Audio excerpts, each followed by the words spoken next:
Yeah, I think that was in Miami. And the one thing I remember about that start is that it was pretty hot out, and I was thirsty before my start. So I saw a cooler, and there were no cups at all. So I'm like, all right, I'm just going to pick up this cooler and just drink it out of the faucet. It was ammonia water. Oh How they my have like God. just for like heat, you put it on your head to cool down. So I drank that, and I'm like, this does not taste right.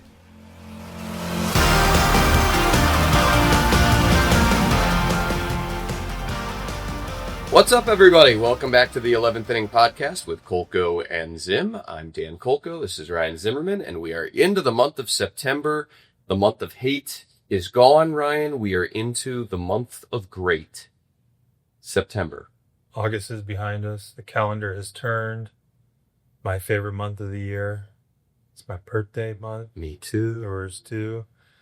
Feel free to send in your presents. Yeah. Listeners, viewers. But yeah, it's this was always my favorite month. The weather, July and August can be really hot. It just seems like as soon as that calendar turns to September, the weather changes, your body feels better. When you're hopefully playing meaningful baseball. It's a beautiful month, Dan. That it is, Ryan. We've had some great weather lately. So after the homestand that featured the Rays and Marlins in town, there are now only like 1.5 homestands left. There's a full week-long homestand, and then there's the final series of the year against the White Sox. And as far as home games, that's pretty much it. So come on out to Nationals Park, catch some games before the season ends, and get a glimpse of the boys before we wrap up 2025 and start looking ahead to 2026 with a lot of big decisions lying ahead. Yeah, should be a fun month of baseball. A lot of things for these guys to prove and basically kind of, I guess, set themselves up for success for next year. So interesting times at the park. So come on out and support the boys for the last month or so. But other than that, what do you got for me today? What do you got to start it off? Well, the Marlins were here on this most recent homestand, and I was talking to some of their people over the course of that series, and they said something which is also the type of thing that I heard from Brewers people when they were in town and Tigers people, and it was about how they're creating like an organizational style of play, a way that as an organization, they want to approach not just every game that they play, but the way that they structure their major league roster as a whole, the way that they coach at the minor league levels and develop players, the way that they, maybe even extending it out a little bit further, the way that they draft players. And from some of these teams' perspectives, it was a style of play or a philosophy that they're going to play the game incredibly hard, that they're going to play the game aggressive, that they're going to take extra bases, that they might run into some outs, but if they do, it's because they're aggressive mistakes, if you want to call it that, and they're going to wear you down. They want you at the end of every game that they play against you, at the end of a series, to feel exhausted because you have had to attack every baseball defensively, not bobble anything for fear of another runner moving up. That this is a style of play that some of these teams are adopting. And it goes back to, I heard a quote from Connor Norby, who plays for the Marlins, who said that their spring training was the hardest spring training that he has ever been a part of. And he hasn't been a big leaguer that long, but the idea that they are going to work their butts off and instill that culture of just, we're bringing everything that we have every single day. And I thought it was interesting to hear that. And I'm not saying that Nationals teams in the past have not had a similar type of approach. I think that one thing that I remember hearing from Mike Rizzo when he was the GM was that he wanted to build his teams around starting pitching. That for a lot of years here in DC, that if we had an organizational philosophy in terms of roster construction, it was, as Riz liked to say, with starting pitching, everything is possible. Without it, nothing is possible. And there's truth in that too. But I guess I just wanted to get your thoughts on the concept of an organizational philosophy for how to play the game, structure your roster, coach up your minor leaguers, and if you think that there's value to that, or if the most important thing is just having really good players and finding a mixture that works for whatever reason in that given year. Yeah, well, the short answer to that very complicated question is you have to have very talented players who play the game that way, that play the game the right way, that are all willing to do whatever it takes together to win. And, for the use of a corny cliche, it's like the tug of war, like everyone's pulling on the rope the same way. Right. You can be less talented and win games if you have teams like that. And then all of a sudden, if your team or your organization is like that, and you go out and then insert 3, 4, 5 very talented free agents who also have that same sort of mindset, that's how you get special teams. But I think we play every day. We're together so much. You have to have some sort of guidelines or roadmap of how you want to play. And I think when the organization sort of says, this is what we are, this is how we draft, this is how we develop, this is the type of player that plays here, and if you're not that type of player, then you're out. You basically just set a precedent and you make it easy for everyone to show up. Like, you know what you have to do. You know what's expected of you. If you don't play the game hard, if you don't play the game the right way, it doesn't fly. It doesn't matter if you're the 26th guy on the roster or a 10-time All-Star. Like, everyone plays the same way. And, I think those teams you mentioned, the Marlins, I would throw the Guardians in there as well. I would throw the Brewers in there, like you said. These are, the Brewers and Guardians for sure are always a team every year where it's like, they're kind of more small market. This will be the year that they don't perform. And then every year at the end of the year, they're in the mix, in the playoffs. And it's because they have that organizational philosophy. And, I think the minor leagues is where you get the most return on your investment. So, like, just say, for instance, all the guys that we just drafted this year, most of them go to Florida to start. And I'm not saying we don't have people down there that are doing this, but I don't know, just because I'm not fully versed on how that all works. But it would make sense that your youngest people that you just drafted, wherever they all go first, you want to have your people there to teach them how we play the game, what our hitting sort of philosophies are. Everyone hits different. We're not making them into robots, but this is how we like to do things here. If you're a pitcher, this is what we do, in between starts. If you're, this is how we do strength routines here. This is our nutritional, basically, guidelines. This is what we tell our people to eat before games. This is how we tell them to recover after games. When you wake up in the morning, this is what helps you get ready to start the day. Like, all these things should be organizational philosophies that are basically vertically integrated from GM and manager and whoever else. And I don't understand how you don't do that. It just seems like it makes sense. And, those teams you mentioned, it's kind of proof that it works. Yep. Okay. So, yeah, I'm a big fan of it. And I think it's, I want to say the easiest way, because nothing's easy, but you have to give guidance. You have to have an identity as an organization. Awesome. Yeah. All right. What do you got this week, Zim? What do you got? So we talked about September. The weather changes a little bit. Meaningful baseball games, playoff baseball. But not more importantly, but just about as important, is we got fantasy football coming. And I say that just because, obviously, I like football. I like fantasy football. What's not to like? Mm-hmm. But I think it's fun to see how it has evolved in the clubhouse of Major League Baseball teams. And, I'm on a couple fantasy teams, like one with my buddies back home in Virginia Beach and one with my buddies that I played with at UVA. And, like, those are honestly, like, obviously it matters who wins and loses, but it's more just to make sure we keep in touch. Yeah. they have a draft in person in Virginia Beach. I usually Zoom in. I've been there once or twice. But then like for the UVA baseball one, we do it at like 9:30 at night so everyone can get their kids to bed. Mm-hmm. And you Zoom, and it's like 2 hours of catching up, and then throughout the year, everyone kind of talks smack to each other. But it's become like a fun thing to do in the clubhouse as well. Usually, we would always do it on a road trip. Yep.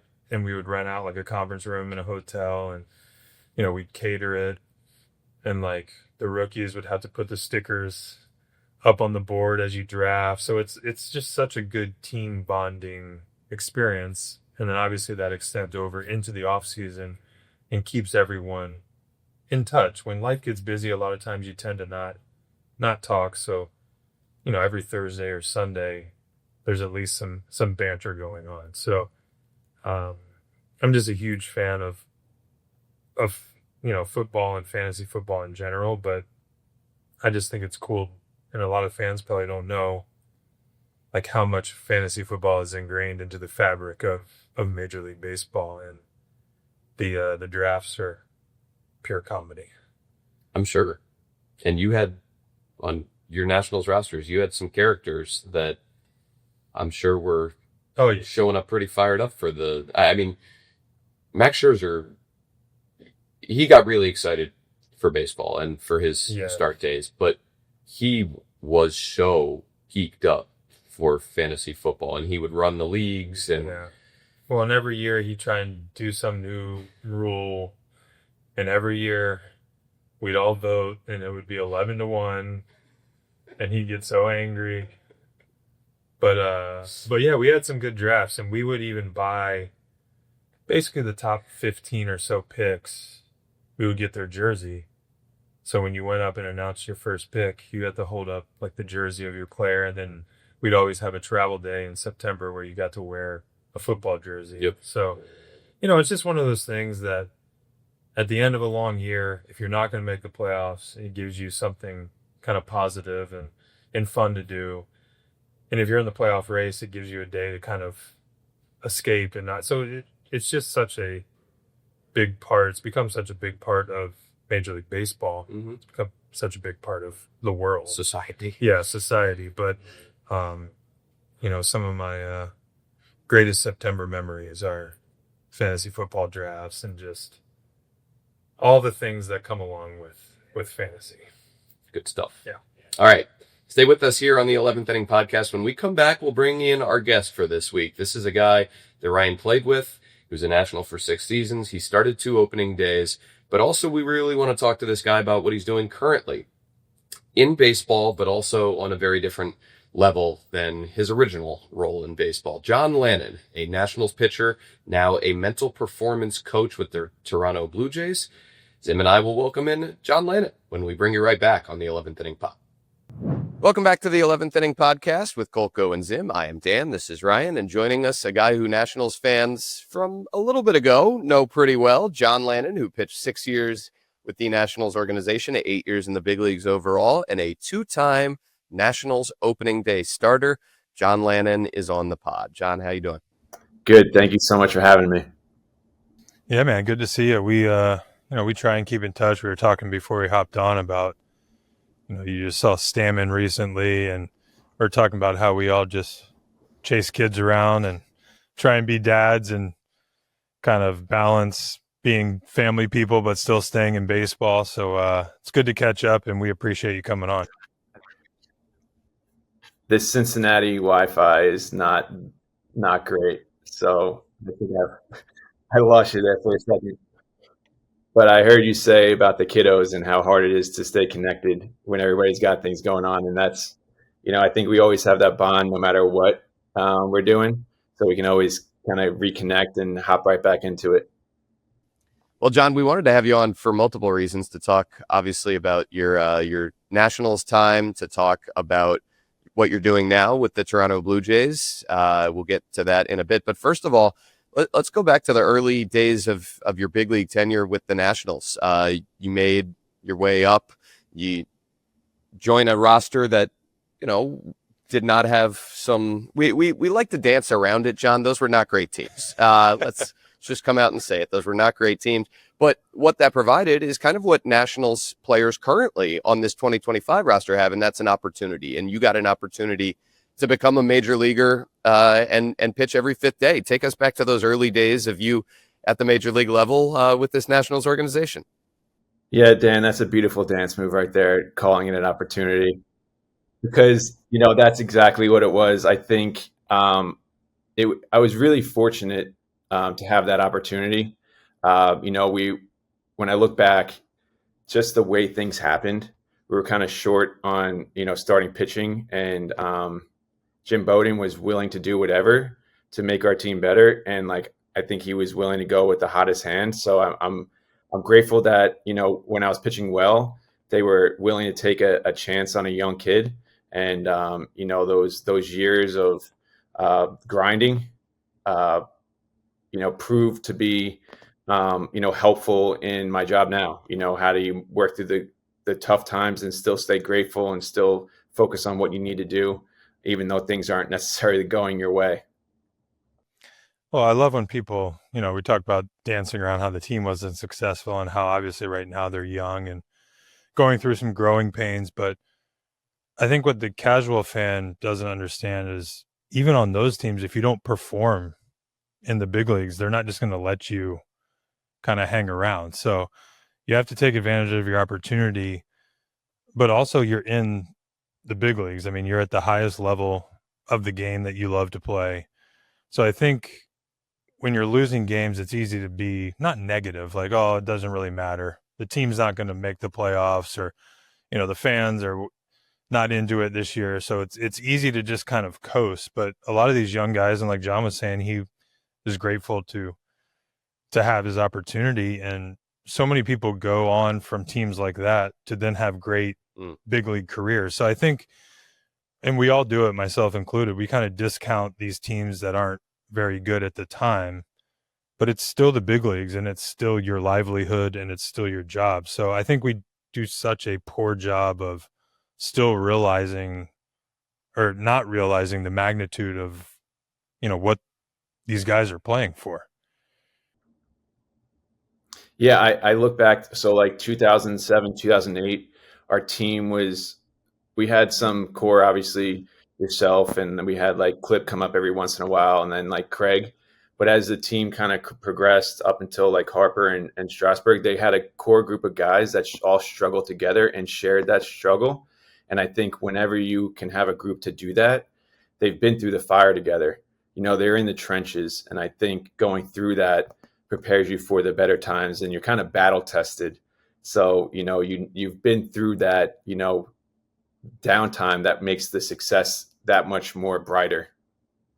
I think when you learn how to be a pro and come to the field day to day during those times, then when you're winning, it's like, oh, wow, easier. This is awesome. I say this all the time. We still play baseball for a living. We're very lucky. I don't want to be like the rich, whiny athlete here saying, oh, and when we're losing 90 games, it's so hard to go to the field. Fits. But I think John nailed it on the head right there. When you go through those struggles and you learn how to do things the right way in that environment, then all of a sudden when you guys have some talent and in September you're competing for a playoff spot, you almost appreciate it more because you've been through the bad times. Yeah, and I think you still, regardless of where you're at, I think you can enjoy it when you're not in the playoff hunt. You could play a little bit looser, because you're just going out there and playing the game, and you're still around the guys. So I think on both sides, it could still be fun. It's definitely more fun when you're winning. But I think talking to some of the coaches, just being around some of the teams that aren't where they want to be, they still have a good group. They're still showing up. They're still getting their work done. So regardless, like you said, we're in the big leagues. It's something we don't want to take for granted. Yep. And John, as I mentioned, you started 2 opening days for this Nationals team. Let's not forget the fact that you were a pretty darn good pitcher here in DC. 09 and 10, you get the ball game one of the season. How do you, I guess, like if you could go back and live in the headspace that you were living in going into that first one on opening day 2009, how do you process that as a young pitcher in still just his third big league season at that point? Yeah, I think that was in Miami. And the one thing I remember about that start is that it was pretty hot out, and I was thirsty before my start. So I saw a cooler, and there were no cups at all. So I'm like, all right, I'm just going to pick up this cooler and just drink it out of the faucet. It was ammonia water. How they have like just for like heat, you put it on your head to cool down. So I drank that, and I'm like, this does not taste right. So I'm pretty sure if you drink it, your mouth gets super dry. Now, I'm not blaming my performance on that whatsoever, but coming in as a young kid, getting that opportunity, it's a pretty big day, but it's also another game. But it's definitely excited to have had that chance to do that twice. And I'm going to try to dance around like we have been this whole podcast so far of like how it went, and just focus on, how cool of a chance that was, because there's only 30 guys that do that a year. Yep. Oh, that was pretty good Miami team you're facing back then too, and that was before the new stadium, right? Yes, obviously, if you're saying it was hot, so I think a lot of people don't remember how tough it was to go down there and play in that stadium where it was going to be 1,000,000 degrees. It was probably going to have some type of rain delay at some point in the 3-game series. And now, people say, oh, well, the atmosphere at the new stadium. I'll take that new stadium any day of the week, but preferably without drinking ammonia water before I go out to play. That's an incredible story. That's such a John move too, right there. Just drinking the ammonia water. Yep. That's I haven't really told that story ever, so I'm glad I chose this podcast to be the first time. I'm glad we make you feel so comfortable that you can get all your dirty laundry out on here. Hey, I've known you guys forever, so this is really cool to be able to share these kind of stories with you guys. So, John, towards the back end of your Nationals tenure, you mentioned the Strasburg edition and Bryce being drafted. Things started to shift, and we've talked to a few guys over the years just about what it was like to be a part of the vibe change around here in DC. How did you process that? Because, what I remember about you from like the 2012 days is you still, as a ball player, you still have your own individual ambitions and goals and things that you want to accomplish. And at times for you, the Nationals coming up on their rise meant that there might have been fewer opportunities for you to start on an every 5-day basis. So I'm sure there was immense excitement for the way that the organization was going, but it also had an individual impact on you. So how did you kind of handle all that? Yeah, I think going back, like starting in 2011 where we finished 500, that was, you could feel the momentum a little bit. And then that January-ish, the next year, 2012, we signed Gio, and then we signed Edwin. And we really bolstered that, rotation. So coming in, I knew that we were heading in the right direction. I didn't really know that I was going to be the one that was going to be the odd man out. But, as looking back, the writing was on the wall with like Ross Detweiler, his last outing in spring training, he's pumping like 96. So like looking back, it made sense that I would be the one to kind of go down and let these guys go out and, do what they ultimately did. So it worked, and I was ready whenever they needed me. So, it was exciting to watch, and I did everything I could to be ready so I can help that team at some point. Yeah, I think that says so much about you as a person. We're all competitors. We obviously all want to compete at the highest level, but I think what you said is you went down and you were ready. Like so many people, when they get that news, they pout or they feel sorry for themselves. And the truth is too, with baseball, as soon as you do that and you don't prepare or you're not competing, that's when your opportunity is going to come up. So you have to always be ready. You have to have that mindset. And I think it's good to talk to you, someone who started opening days, had success. Yep. this game is a tough business. And as soon as you think you have it figured out, or as soon as you think you're kind of on top of the world, it happened. It's happened to all of us. I mean, it happened to me. It happened, like, if you play this game long enough, there's not one person that has gone through this game that doesn't have at least a couple hardships or tough times where you really have to kind of look in the mirror and adapt, evolve, self-evaluate, whatever you want to talk about. But you have to be honest with yourself. And I think, the best ones can be honest and get better from it, even though it might be a hard conversation. The other ones that kind of just keep kicking the can down the road and don't really face the problems are the ones that don't really make it that long, I guess. So I commend John for his, obviously what he did that year. And it's never easy to go through stuff like that. Yeah, I think just summarizing what you said, it's like there's those that have been humbled and those that are about to be humbled. So regardless, that day's going to come. And I think, I didn't at first take it well. Like I did pout, I did play the victim, but that got me nowhere. I felt sorry for myself, and it's just not the place to be able to, use that as a growing experience.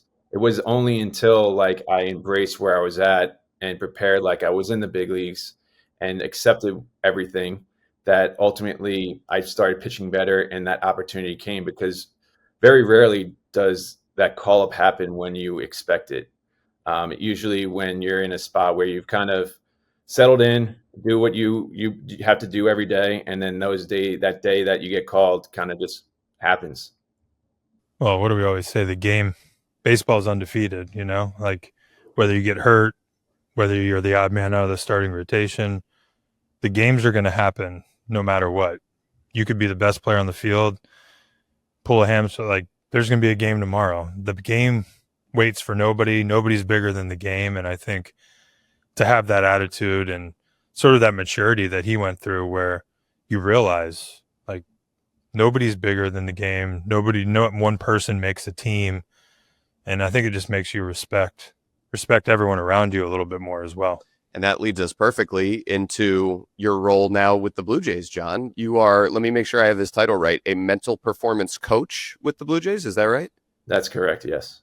So I find this side of the game fascinating, not just because it's become more accepted now than probably when you were coming up. I don't imagine that you had a mental performance coach to lean on when you got sent down to the minors. Maybe you did, but this is an element of the game that is growing now, and I think it's a tremendous thing. So if you could just talk to us about this role, why this works for you individually, why this is something you wanted to do, and how you kind of fell onto this track that took you here. Yeah, I think just starting with that last question about how I ended up going down this path, and I think it is pretty much what we're talking about.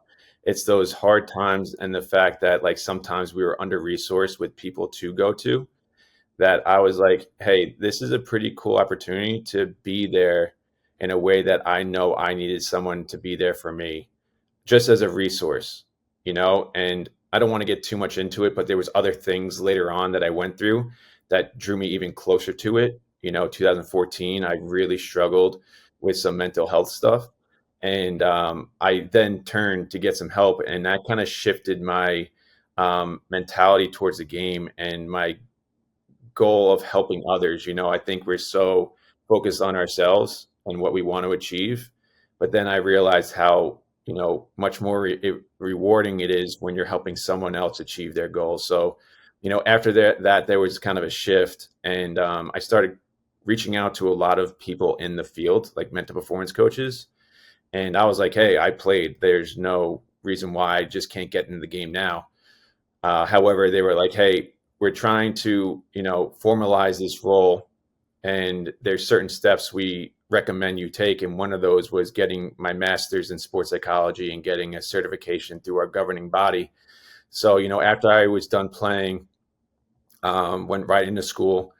And, the schooling was so cool because it taught me, a lot of the things that I could have benefited from, or at least at clarity to what I was doing well. So the schooling with my experience really created this awesome blend where I can support the player more holistically. Um, so yeah, that's kind of the backstory of it, and then we can get into kind of like after I graduated school, how I got in the game, and it was just internships. Um, going back to 2018, I was an intern for the for a Division II women's lacrosse team, and I was they had practice in the morning at like 6 in the morning, and I'm like standing on the sidelines, and I'm like, what the heck am I doing? I pitched in the big leagues. But I embraced it. I'm like, hey, this is where I'm at. So I started filling up their water bottles. That's like what I did. And it was like, for me, it was the minor leagues again. And I knew this is what I was passionate about, and I was willing to do whatever it took to get to where I wanted to go. And that was just helping players, not necessarily in the big leagues, but in professional baseball. So that led me to a internship with the Reds, where I was making minimum wage, working out in Arizona, and once again, just grinding, being away from the family. And then ultimately through that work, I developed a relationship with the Blue Jays, and the rest is history. Starting in 2020, been here for the last 6 years. That's pretty awesome. That's so cool. At least you got to watch lacrosse. Lacrosse is a pretty fun sport to watch. Yeah, women's lacrosse is different than men's lacrosse. Yeah, it's a little bit more. There's not as much checking and hitting. Yeah. It's still fun to watch. UVA had some pretty good lacrosse teams. Just saying it, Just throwing it out Of course you are. Of course you are. No big deal. Anyways, but I was also wanted to say, like, it's funny to see now how, I don't want to say, we said the word accepted mental health. I mean, baseball back when we first started playing, sort of like 05 to 12-ish, 13-ish. I think it started to sort of come up then, but it was always like baseball was kind of like rub some dirt on it, get them the next day, basically play until you break. You didn't have a concussion. You just got your bell rung. Yeah, it was always like very reactive instead of proactive. And I feel like the sport in general has done such a great job in many aspects of wellness, but the mental side of it, and I love listening to you say kind of having my experience and then going back to school. I learned so many things in school that would have helped me as a player, because I think at the end of the day, it's nothing super complicated. It's very like easy principles. You almost want to simplify it because the game we play is so hard and we fail so incredibly much that you have to learn how to deal with the failure. You can't hide from it.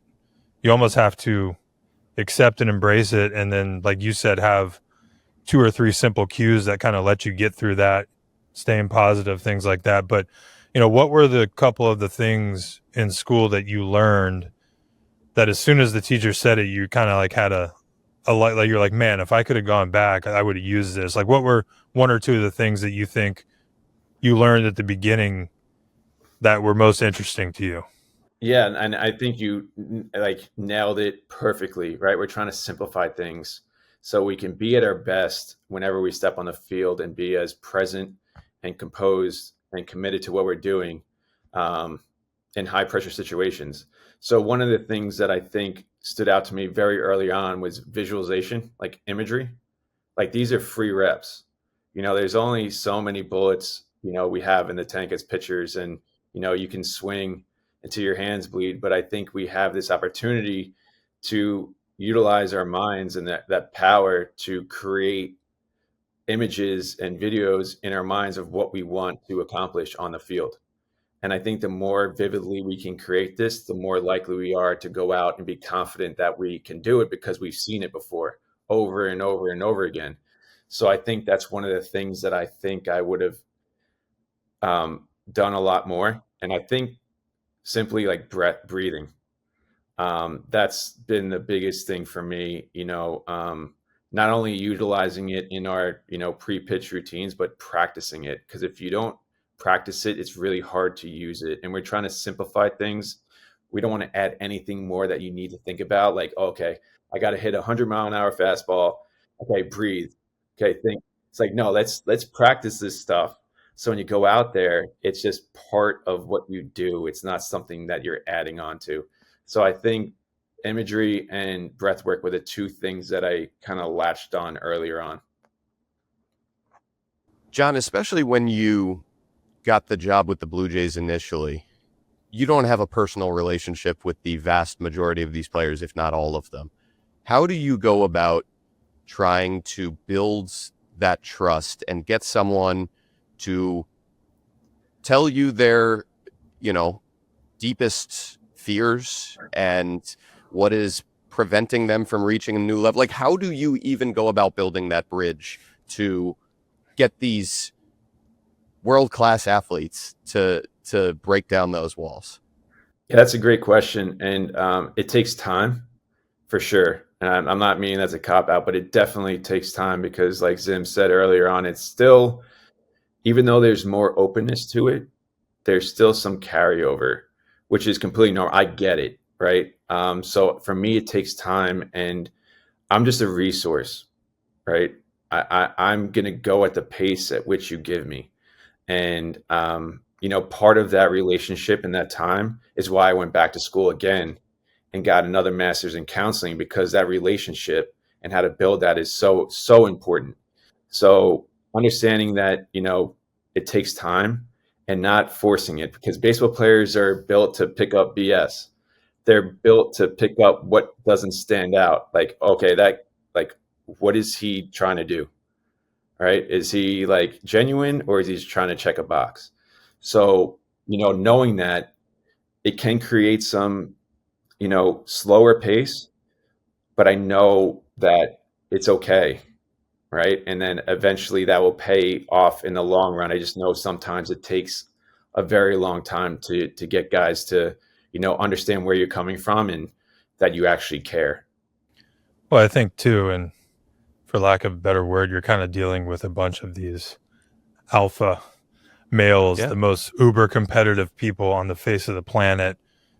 And basically our future, our family's futures, basically depend on us trying to play this game as long as we can. Because I think that's another thing that people don't realize is how small of A window. an earning window we all have. And, it can be gone like that. I mean, there's no guarantees. And so for someone that's supposed to be like, tough and the ultimate competitor, and, like John said, and like I said, it's starting to become a little bit more accepted, but it's still hard to be that guy and then go ask for help for something about being mentally weak or emotional, or will my teammates judge me? Yeah, will my general manager think less of me? Yeah. If I'm not this tough guy and he finds out that I'm going to talk to a mental skills coach, there's got to be all sorts of concerns and doubts about that from some guys. Yeah, and I'll give a lot of the teams credit now. They have guys like John, guys or girls too as well, obviously, but I just think having it there and being like, hey, we have this, normalizing, this is accepted. Yeah. The team has put this in place. It just makes it a lot easier for these people who maybe want to seek it out, but are kind of looking over their shoulder and they're like, oh, well, if there's someone here, obviously more people than just me are doing it. So I think it's a great way that we're going. I think it's useful for baseball, but I think a lot of things people don't realize too is off the field stuff. Like John talked about the travel with family. There's a lot of other heavy burdens on your plate, on your wife's plate, on anyone's plate. So having someone to talk to is huge during a 7-month season where you're not seeing your family, maybe going through some tough times. I guess it can spiral out of control pretty quick. Yeah, for sure. And I focus on field stuff. Obviously, it's hard to separate life from baseball. So it does, I'm open to discuss that stuff. I think there's a lot of, like, even though there's a lot of players, say, that have been around, and Zim, you spoke to it beautifully. And I don't know if you ever work with, anybody on it, but I think you are at a certain point in your career and had that much success because you have a good grasp on it and you have the skills to do so, even though if you don't even realize you're talking it or doing it, it's what's helped you get to that level. And for me, it's just being more curious about that stuff so I can learn from them. So then I can help the younger players and be like, hey, this is what big leaguers do. The guys that have been around the game this long, this is what they do. And this is why it's so important. So as much as like, hey, yeah, John's there as a resource, I found that like these guys have been around have those skills and they do it really, really, really well. And I would 100% agree. And, we talked about it earlier, like this stuff was not readily available or really promoted from the time I was getting into serious baseball as a 12 and 13-year-old through college. I would say I think I was very lucky to have really good coaching, a really good family setup. I think a lot of this stuff, the mental side of baseball, comes from, and John, he has two masters, so he can correct me. But, I think from the beginning, you have to have people that are willing to tell you the truth and be honest with you. And I think a lot of players now or people now that make it up, they're obviously all very talented, but they've been around people who just, I call them yes men. Everyone around them just tells them what they want to hear. And very similar to what we were talking about, like no one gets through this game or really any game when you play at a high level without having many moments of failure or, you're not going to be the best person on the field. A lot of these people have always been the best at what they've done. They've never failed. They've never had to, maybe take a back seat to someone else who is better than them. So for me, I think having great coaching, having such a good support system at a young age, I was very lucky. Like he kind of said, I think to be subconsciously taught a lot of this stuff to be able to deal with the expectations and all the other stresses that come along with Major League Baseball. A lot of people aren't that lucky. And then all of a sudden they get here and you can't just survive on talent. You have to be able to confront these fears or anxieties, or we all have them. I mean, I couldn't throw the ball from third to first for 2 seasons. Like nobody wants to do it, but the only way to get through it is to basically attack the problem. I mean, you can't dance around it, I guess is the best way. And I always think too about the guys who are here in the United States playing this game, but are from other countries and English isn't even their first language. And they don't have family at home waiting for them to support them and help, them through these things. Like you talk about the foundation that you had around you in terms of coaching and family and upbringing. A lot of people that are here on these major league rosters don't have that close to them when they're going through these struggles. So that's another layer there. Yeah, you're nailing a lot of different things, for sure.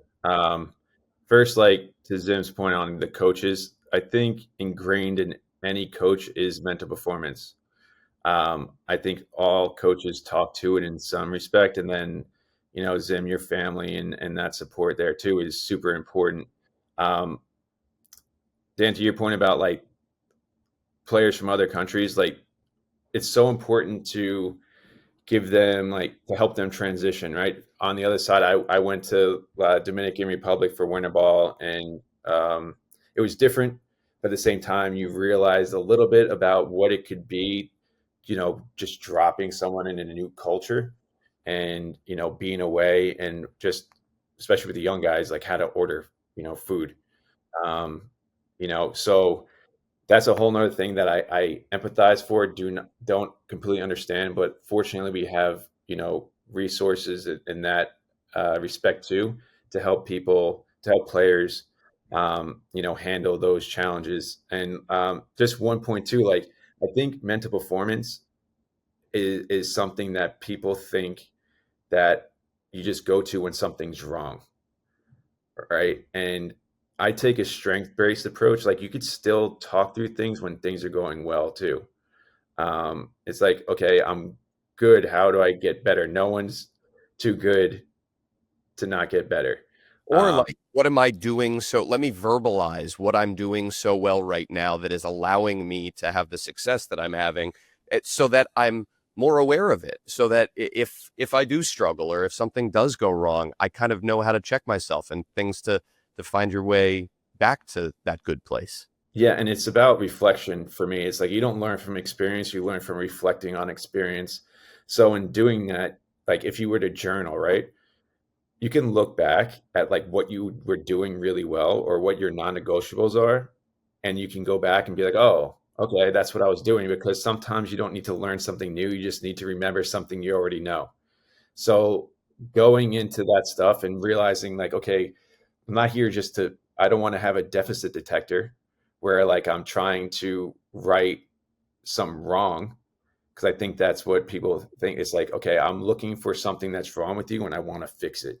Mm. No, like I want to pull out the strength, stuff you're really doing well, and how do we keep that consistent or make it even stronger? It's good stuff. Yeah, That's we always think of going to like a mental, health person to talk about bad things, where I don't think as humans, I don't know if we celebrate when things go well enough. Yeah. Like it's okay to just go talk about like, hey man, you've been raking this past week. Like, what's been going on? You're like, oh man, like my family's here. This has been fun. It was my sister's birthday. And, like when I've been coming to the field, I've just been getting like, it's like he said, like, let's kind of like write that down. So when things do go bad, we can go back and be like, well, when you were going good, this is what you were doing every day. Cause I think what he said right there, like and we've talked about this, when hitters get into a slump, which everyone's going to go through at least 3 or 4 times a year, we talk about how a hitter tries to like tinker with something, fix something, move his hands, do this, do that. And then like a week later, you just go back to what you were doing your entire life. And you kind of realize you just prolong the slump by like a week or so, because you're like, just realize you're going to go through the tough times, stay positive, grind it out and get through it. Like the more we try and like panic and fix things, I think sometimes we make the problem worse. And that's exactly my approach. So say a guy is in a slump. The like I don't want to steal that from him because that is valuable experience, right? That's something that they need to go through. And for me, it's about staying consistent because and trusting that player is going to work through it, right? I don't want to start something if it ain't something. So me being as consistent and it's not just like don't just sit there, do something. It's more like don't just do something, sit there and just sit in it and be patient and be and trust and not try to jump in and make something that is not where like that experience is so valuable for them to work through that on their own and eventually come out the other side stronger because of it. It's awesome. John, you kind of hinted at this earlier, how rewarding helping other people can be. How do you relate the joy that this role gives you when it comes to helping someone unlock something or helping someone through something challenging compared to your personal on-field successes? Is there a way for you to mentally process the two and try and compare them or contrast them? Well, it's the last time I had success on the field was a really long time ago. So I got to really reflect on that. But I mean, Zim, you can talk about this. You do so much in the community and you pour into so many people's lives that like, yes, you accomplished everything you could on the baseball field, but there's something that hits deeper when you're helping somebody else. It provides more meaning, more value, because I think that's why we're put on this earth is to make the person beside you better. I think we do grow up. We're in an individualistic society where like, hey, like just be as successful as possible. But I think when you're taking more of a collectivist approach, I guess that's the word, where you're just pouring into the guy next to you and getting out of your mind and into your life, I think there's so much more value and meaning that it gives to my life that it ever did when I was, focusing on my own career. Well, I tell people all the time, the last couple years of my career when I wasn't playing every day and I was basically a bench guy and played against left-handed pitchers, and it was like me and Jordy Mercer and a couple other older guys that were on the bench. And, I'd go to the cage every day and watch everyone else get ready to start. And if I had a conversation with someone or, and we talked about, hey, they're like, hey, you faced this guy, 50, 60 times. Like, what did you look for? And we'd sit there and we'd have like a 5 or 10 minute conversation. And then like they would get a hit in the game. I would almost be more excited. Like, I don't know, you almost feel like you can do it. So like I wouldn't get excited for me because I expected myself to do it. Like, I think you hold yourself to like this almost too high of a standard sometimes. And then when you're helping someone else, you're like, who knows how, like, I don't know, like, it's not me up there, but I gave it my all to help this guy. And then like that person has success or helps the team win. And you almost feel more gratification out of that because you're not in control of the situation. Like, someone else is basically taking the conversation or the ideas that you shared, and then it's up to them to go out there and do it. So it's kind of this weird feeling. As athletes, we like to be in control of everything that we do. Like, we don't like being out of control. And I'm about as type A as it gets. And it's like a gift and a curse because I love doing it, but like I have not the greatest ability to let things go. And I think in those moments I had to help and then just let it go. It's not up to me, but like you almost feel like a proud parent or something like that. Like, I remember getting more excited for them. Like, if I was in the batting cage getting ready to pinch hit or something, you'd run out to the dugout and go crazy. But I don't know. I'm with John. I think there's just something inside of you when you help other people. And like he said, we could all use more of that now. I think when everyone has success, it brings everyone up, as opposed to just one or two people having lots of success. It's a great way to look at the world. Well said, man. One thing that you definitely said was that it's like parenting. Just showing the way, and then, just hopefully preparing them for the road ahead when we don't have as much influence, because that day is coming. Yeah, and you definitely cannot control. That's the hardest part too about parent. Like you said, you show them the way, and then they're going to have to make mistakes. They're going to have successes, but parenting is way harder than baseball. I tell everyone I feel like I wake up on a lot of days, and I'm 0-2 against DeGrom from the time I wake up. But we could set a whole other podcast on parenting for sure. Yeah, that's a different level. John, real quick before we get to some rapid fire questions that Zim has for you, on your Blue Jays roster now is a guy that Ryan and I know fairly well. Ryan more so than me. What has your experience been like with Max Scherzer? I knew that was coming. I think I knew that was coming. Not typing into any private conversations in your work, but Yeah, I mean, Max has been great. I don't want to get too much into it, but he's been amazing. He's one of those guys that you're just always curious about how he's going about it. He's one of the best that's ever done it. And just the way he approaches the game and the amount of care he not only has for his work, but how everybody can contribute to the team. He wants to win. So it's been really cool to see him talk about baseball and his fire to just go out and compete. Yeah, I mean, he's one of the best competitors I've ever been around. I mean, you combine his basically drive to win and compete with his work ethic and his ability to prepare. I've never seen a pitcher prepare like that guy does. And without going into mental side of it, but I think what he does is he always creates something for him to obtain. He needs a goal. He needs and that's what he did the best, whether he was pitching, whether we were playing golf, whether we were playing cards, whether it was like the NCAA basketball picks. Like, Max has to create some sort of competition to win. And I think that's his mental side. That's why every fifth day it's whatever you call it, Scherzer Day or whatever you call it. Like he created like this thing for him, and he has to win everything. And I'm sure he's had plenty of time, but he's got to be so good for that team up there that's trying to get over the hump and get to that next level.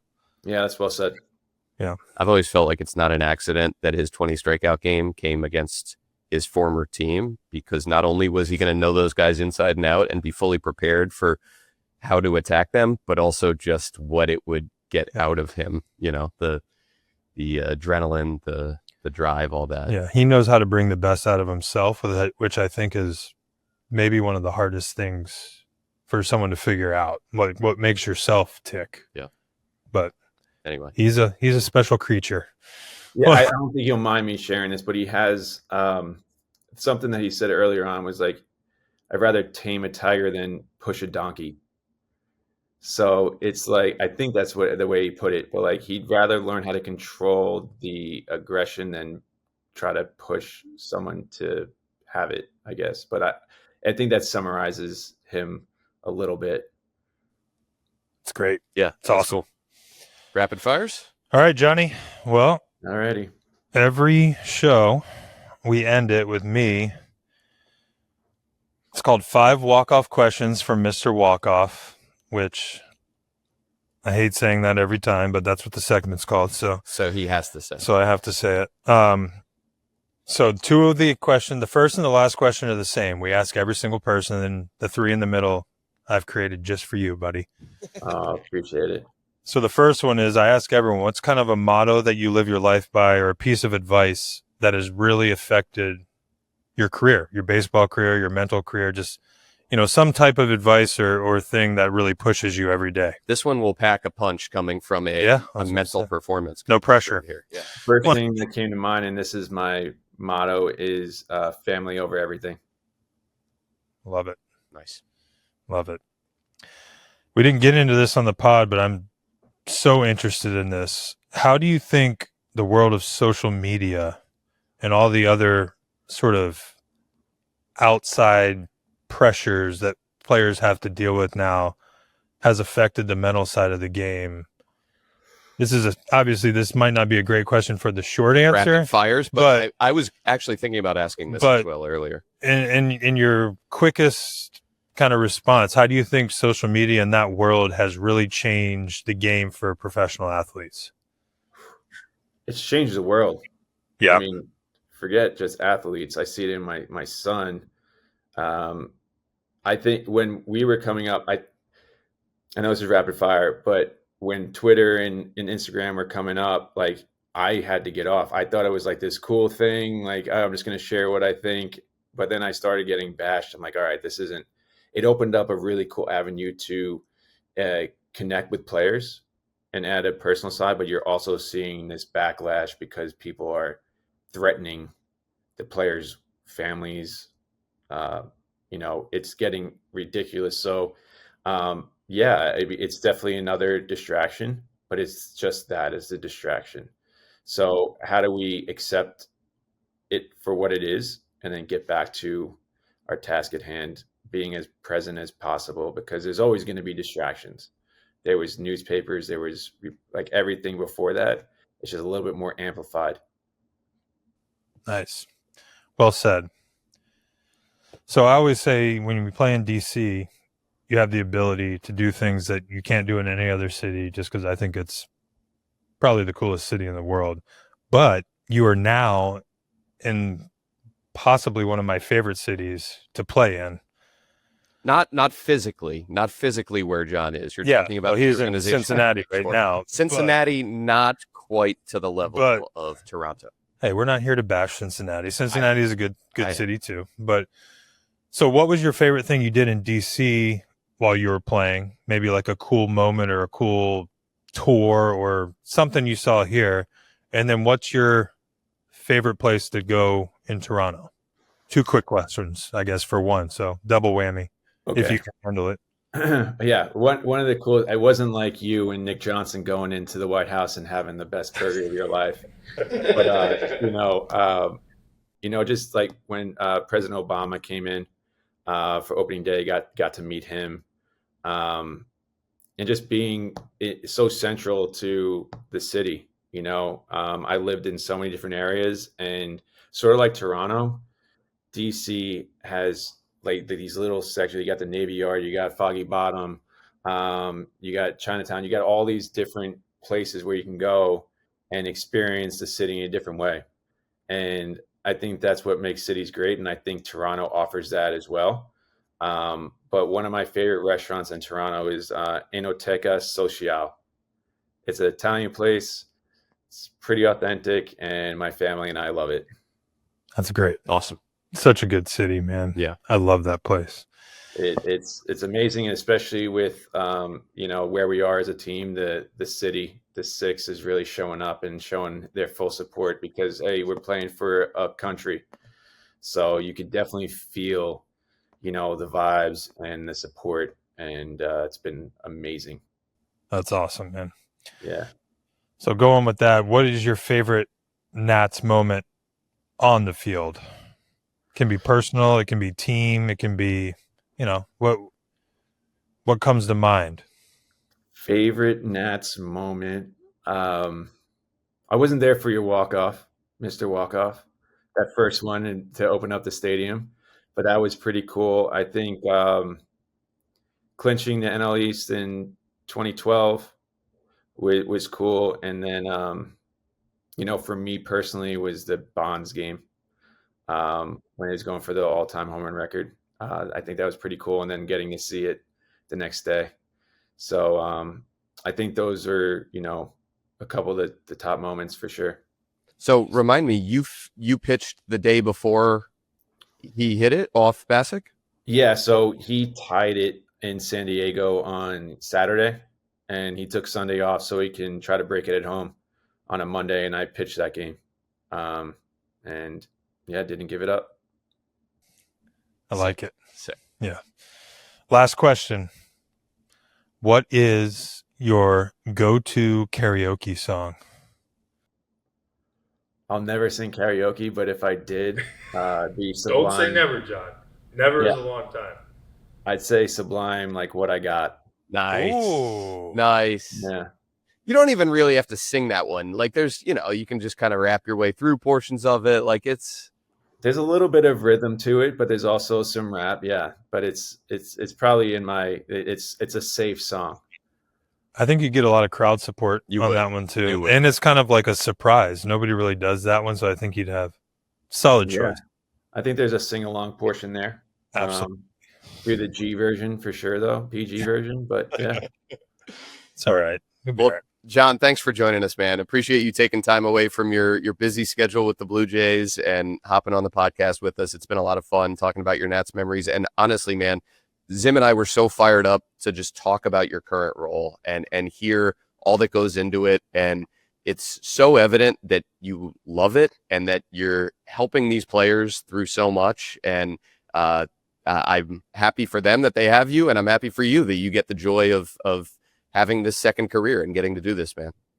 I appreciate it. Thank you so much for having me on. I'm grateful for this and, just the place I'm at right now. So been enjoying it and seeing where it takes me.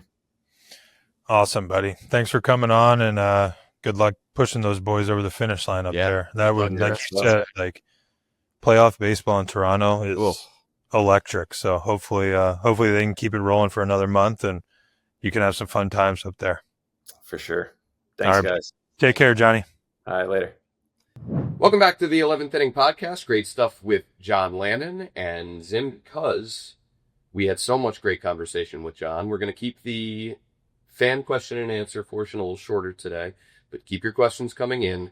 11th.inning@nationals.com, 11th.inning@nationals.com. Keep firing your questions at us, and we will get to a couple of them now before we have to go on to our other activities. Zim, first question today comes from Sean McManama, who says he went to his first Nats game in 2009, so a longtime fan, who says that he is now running strength and conditioning at a baseball facility in Ashburn. He says one of the biggest things the late middle/early high school guys take a while to learn is the importance of having a structured routine of on-field work and learning how to prioritize things on the strength side as well. He asks, how did your first few years in the big leagues get you to make changes to how you prepare, and what specific changes did you make once you became an established player at the big league level? Yeah, good question. I think, first of all, kids now, they start strength training and all this stuff way earlier than In the crib, I think, yeah. Basically, they have personal trainers at age 10, 11, and 12. And, we were doing some stuff in high school, but I really didn't get into all that until I got to college. That's really kind of where I learned, what workouts and stuff are good for baseball, which obviously evolve over the many years that you play, but more importantly, just the importance of a routine, a daily, wellness, basically. When you get to the park or wherever you're going, this is what you do to get your body ready to perform. And, I think the first couple years in the big leagues, I was lucky to have some really good veteran guys, Brian Schneider and Nick Johnson. And, Alfonso Soriano actually was unbelievable to watch. That guy would work out before, after game. Like, he was meticulous with his physical preparedness. And he told me he learned a lot of it in Japan when he played there. Oh, wow. They practice, they work over there almost to the fact, like almost too much. But, I think you learn basically what works for you. Obviously, there's a certain set of activities and things that are thought to be good for baseball. So for me, and I would do this every day, you get to the field and you're assessing what you need to get worked on that day, because there's always something going on. So I would kind of hot tub, cold tub, finish in the hot tub, go to the training room. On a good day, it's, they're just doing a couple of checks to make sure everything's in line, and they don't really have to do much work. On a bad day, when they're, when you're trying to battle through something, maybe you're in there for 30, 45 minutes. And, I think as I got older, I learned whatever that took in that day to get me back to basically, we called it ground zero. Like, then I would go right into the weight room and do like the 5 or 6 exercises that were specific for my body and my problems to strengthen. Now that everything's in line and ready to work, you then have to strengthen the muscles around your trouble areas. For me, it was right hip. So I would go right into the gym, do that. And then now you're ready to go, do your cage work, do whatever the day is bringing to you. And then obviously you go out, you play the game. If you get through the game with nothing wrong, then you kind of just do your post-game wellness, whether it's cold tub or whatever it is. But, I think it's, like he said, it's more about finding what works for you and being consistent. I think the name of the game is consistency and sticking with it, and just, not, I'll do it tomorrow, or, it's not a big deal if I miss one day, because missing one day turns into missing 2 days. It's a slippery slope. Yeah. And, one of the best things I've ever heard is doing something is better than doing nothing. So a lot of people I hear, oh, I don't have time to work out, or I only have 30 minutes. Well, 30 minutes is better than 0 minutes. Yes. So anything is good. Get your routine. Try and stay as consistent as you can, and work hard at it. I like that. Well done. All right. Last fan question this week comes from our buddy Vic Celeste, who has been a loyal podcast listener and emailer. So Vic, thank you. Fired a few questions at us this week, and we'll get to one. Okay. He says, Zim, how does it feel being in the press box announcing games? Does it make you miss playing the game, or does it make you feel relaxed and glad you are in the press box, relaxed and stress-free, just enjoying the game, or a little of each? Well, first of all, I've enjoyed it. I was way more nervous to do that than I ever was to play a game. You're coming into a brand new environment with really nothing, no experience. I had no idea. They kind of just, give you the chair and the headset, and here we go. I would say it's harder than you think. There's a lot of moving parts going on. To watch you and Bob, basically the lead person. I don't think people realize you're talking to the producer through your ear. There's a lot of things going on. And, the first few times I did it, I would have never hit like the talk back button and talk to Chip, and now I'll do that. And you know, I think the more you do it, the more comfortable you get. And for me, it's an opportunity just to watch baseball and talk ball, which I love, and I don't get a chance to do much of. And then when you or Bob are in there, and then Franny's there, you know, we have good conversations about just the game. And obviously, we're talking about the Nationals and whoever they're playing, but you know, I think more importantly, it lets me kind of go back into, you know, this is the right way to play the game. Look, this is what he did on this play. This is great base running. You know, this is in it. And then hopefully, you know, when people or kids watch at home, like I used to watch, like I used to learn stuff watching the game of baseball on TV. And, you know, I was watching my heroes. I was watching, you know, Chipper Jones and all these guys. And, you know, then when I went out and played Little League the next day or whatever, I tried to do want to play like that? What I learned. Yeah. So, you know, it's fun to be up there. Do I miss it? I tell everyone, if you do anything as long as I did it, you're going to miss it. You know, baseball has always been a part of my life. It will always be a part of my life. I can honestly say, though, I don't miss doing all the stuff I had to do to be on the field. If I could show up at 6 o'clock and just, you know, go in, put my uniform on and go play, then I would have loved playing. But it does give me an opportunity to be around, you know, on a pretty regular basis. Yeah. So I feel like I'm part of it still.